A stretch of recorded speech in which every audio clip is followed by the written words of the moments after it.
இந்த பதிவில் நீங்கள் காண்பது அடினியம் செடிகள் ஆகும்.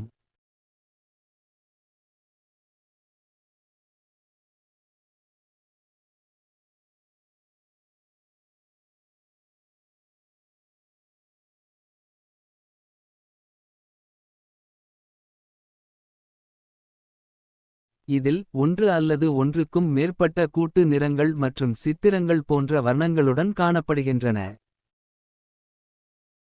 இந்த செடியை அழகு செடிகளாகவும் கண் திருஷ்டி நீக்கவும் பயன்படுத்துகிறார்கள்.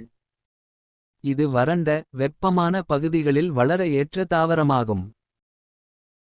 இதன் தண்டு மற்றும் வேர் பகுதிகள் சற்று பெருத்து அகலமாகவும் பார்ப்பதற்கு சற்று வித்தியாசமாகவும் இருப்பதே இந்த செடியின் சிறப்பு அம்சமாகும்.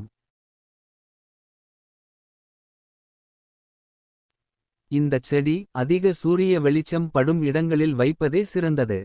குறைந்தது 6 மணி நேரம் சூரிய ஒளி படுமாறு வைத்தால் இந்த செடியின் வளர்ச்சி மற்றும் செழிப்பு தன்மை சிறப்பாக இருக்கும்.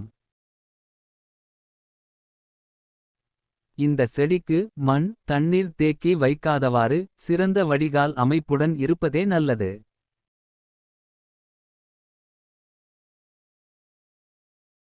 இந்த அடினியம் செடிகளுக்கு அதிக தண்ணீர் தேவைப்படாது. ஆகையால் மண்ணின் மேற்பரப்பு காய்ந்த பிறகு தண்ணீர் விட்டால் மட்டுமே போதுமானது. இந்த அடினியம் செடிகள் குறைந்த பராமரிப்பில் வளர்வதே இதன் சிறப்பாகும்.